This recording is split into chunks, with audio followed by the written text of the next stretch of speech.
several months ago in June, when he was still seeking a reelection, that he would not pardon Hunter Biden. But now we are learning he is. Oh, my God. Okay, what are you learning? Look, we are just getting a statement from President Joe Biden. He's saying that today he signed a pardon for my son Hunter, and he goes through the reasoning why. Of course, Hunter is facing a sentencing later this month, but this is really a monumental moment for President Biden. He said, "So, all right. So, real quick, because Craig just responded. So Craig said I would do it for my son, and such a simple statement, but I think that's what it comes down to for most people. Like, how can you not pardon your own son when you have the opportunity to, right? But then, and this may lead into that whole nepotism, DEI conversation that we have later on. I think it's totally different, but I think that there are some overlaps. Joe Biden has the privilege, being president, to pardon his son. All of the people that Joe Biden is relying on to vote for him do not have those privilege, do not have that privilege. So therefore, in my opinion, when you look at this across the board, everybody's been saying the Democrats have lost the working class, right? The Democrats have lost the working class. So do you think that it's a good strategy when you're trying to appeal to the working class to do something that everybody that you're asking for their votes would not have the privilege to do so, but you do it anyway? And you've been saying all along, my question would be, why have you been saying all along that you're not going to do it? Why have you been saying all along that you're not going to do it? And to me, because when you become president of the United States, in my opinion, or when you're leading in anything, when you give special treatment to somebody that is directly connected to you, it sets a bad precedent. Now, he may not care because he's on his way out, but be clear, there's a reason why he's been saying all along that he would not pardon his son. And in my opinion, this just continues to make the Democrats look more and more like the people that they supposedly complain about. It's like you're complaining about all these elitists. You're complaining about the Republicans and how they don't care about the common folk and how they only care about the people that make a lot of money, the people that have a lot of privilege. But look at how people are looking at the Democratic Party right now. And maybe this is one of the reasons why people were attracted to Donald Trump, because you have the Democratic Party that has already been accused of using the government to put all these charges on Donald Trump. Perhaps maybe that's what they're doing with Eric Adams. But you have a Democratic government that's already being accused of taking advantage of its power. So in my opinion, this kind of goes to show the same thing. So I think this is why Joe Biden was walking on eggshells with this and not willing to say earlier that he would be pardoning Hunter Biden. I know he wasn't going to say it before the election, but let's keep going. Let's keep going. Several months ago in June, when he was still seeking a reelection, that he would not pardon Hunter Biden, but now we are learning he is. And let's just read through this statement quickly together. He said, "Today I signed a pardon for my son Hunter. From the day I took office, I said I would not interfere with the Justice Department's decision-making, and I kept my word, even as I watched my son being selectively and unfairly prosecuted." So this is a fairly long statement, about 4 or 5 paragraphs from President Biden, but really going through why he is making. See, and for me, this is a question that a lot of people that voted Democrat have to answer. I spoke to a lot of people when Trump was going through his stuff. And even though the majority of people that are non-biased and can look at it from an objective standpoint, look at the things that Donald Trump is being charged of. And I'm talking about from a legal standpoint, but then just from I'm just looking at this situation standpoint. Most people would agree that the things that were happening to Trump were excessive and would not have been happening to Trump if he wasn't Donald Trump running for office. If he would have just probably stepped out the race, he wouldn't have been charged for a lot of this stuff. So here you say that you're doing something because Hunter Biden was treated unfairly in his particular process, but then you're the person that's using your power to put somebody else through an unfair process. And people can see it. So I don't know. Does that change anything as far as from the minds? Because the people that I spoke to that were Democratic supporters and saying, nope, Trump's got to deal with it just like everybody else. He's got to go through the process just like everybody else. He's got to be up. He has to be held to the same standard as everybody else. Well, Joe Biden pardoning Hunter Biden shows that he does not have to be held to the same standard as everybody else because he has a dad that can get him out of his issues, pardon him, and make everything go away.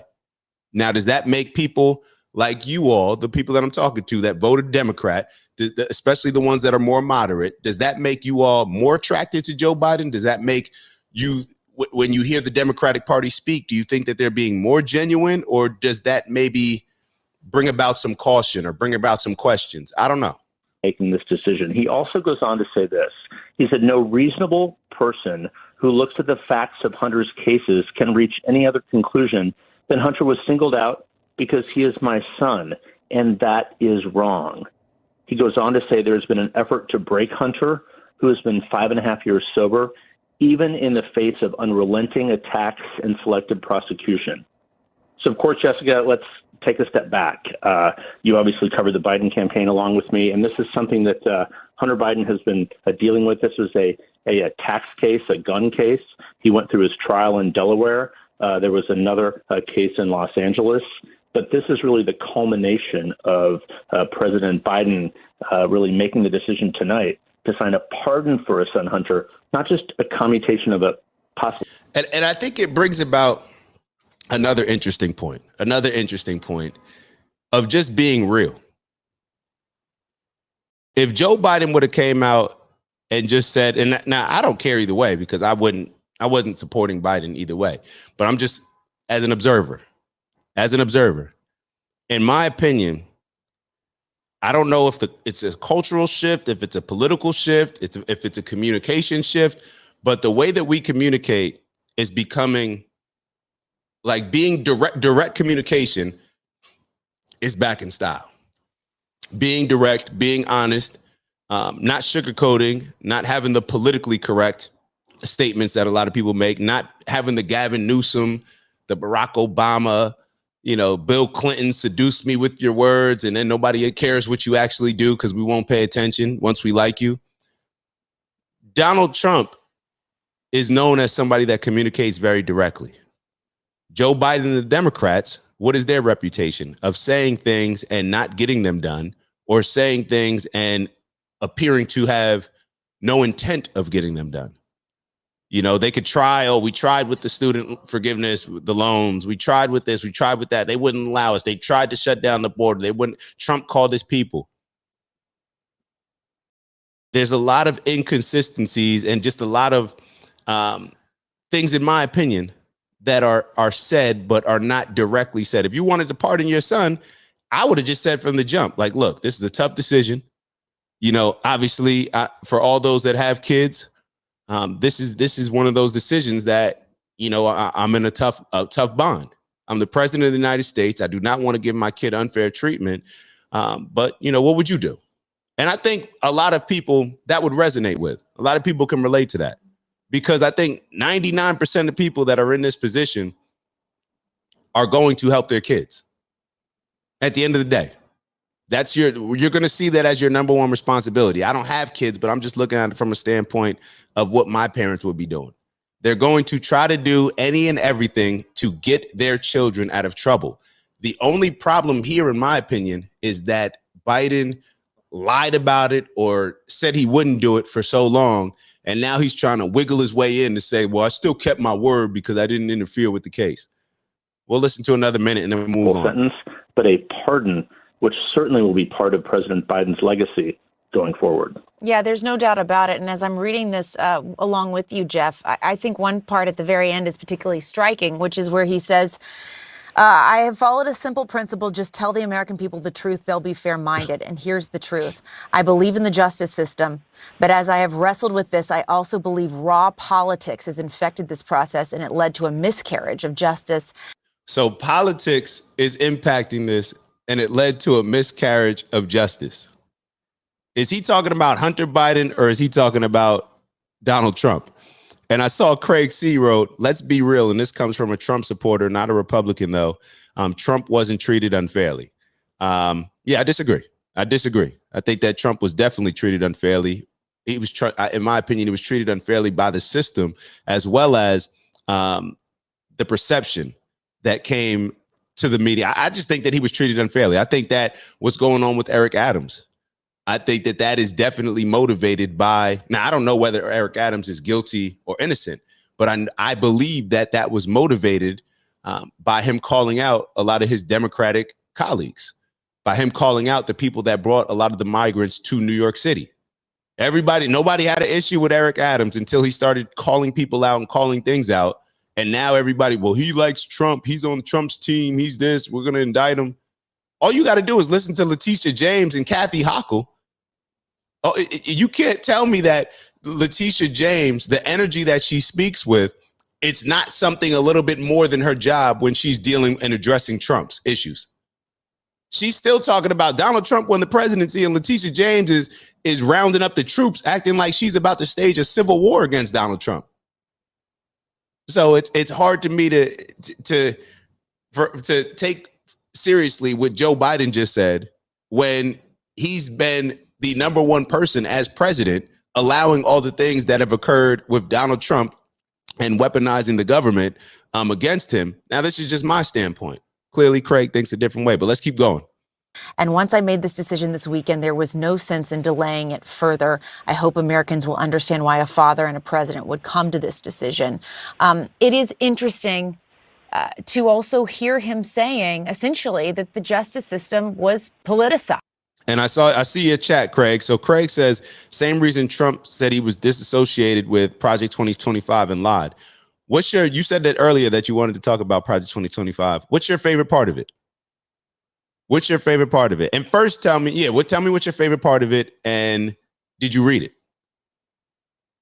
So tell me what your favorite part of Project 2025 was, because it sounded like you were a fan of it. Or maybe, or tell me if you're not. Which is something we've heard from Republicans and Donald Trump as well.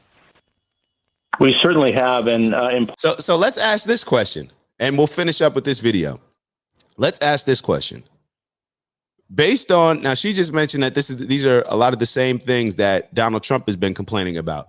So if you have Donald Trump complaining about the justice system being unfair, and then you have the President Biden on the other side complaining about the justice system being unfair, when people get mad or say that Donald Trump's going to come in and destroy the government and RFK Jr. is going to take over this and Elon's going to take over this, is it not working? If you have both sides complaining about it, doesn't that mean that it's not working effectively and efficiently? So is that something that should be teared down? I'm just asking. I'm just asking if we're looking at it from the standpoint of both sides are complaining about this. If both sides are complaining about it not working the way that it should, not standing up to certain principles that it should, doesn't that mean that we should consider tearing it down? Or even if you don't think that, my question would be, why are we complaining about something so much? And then when somebody offers a solution to address the problems within that, when you have a RFK Jr. come in, and we know that the Food and Drug Administration, we know that Big Pharma, we know that these healthcare, the way the healthcare system works is not beneficial for the actual people. We know that we're being fed garbage. We know that we have a culture that is unhealthy and that profits off of us being unhealthy and naive.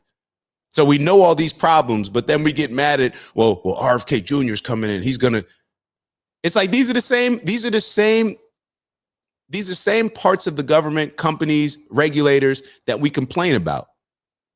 These are the same people. And I remember Joy Behar saying something about, well, RFK Jr. is going to come in and all of these experts, now they're going to want to leave and RFK Jr.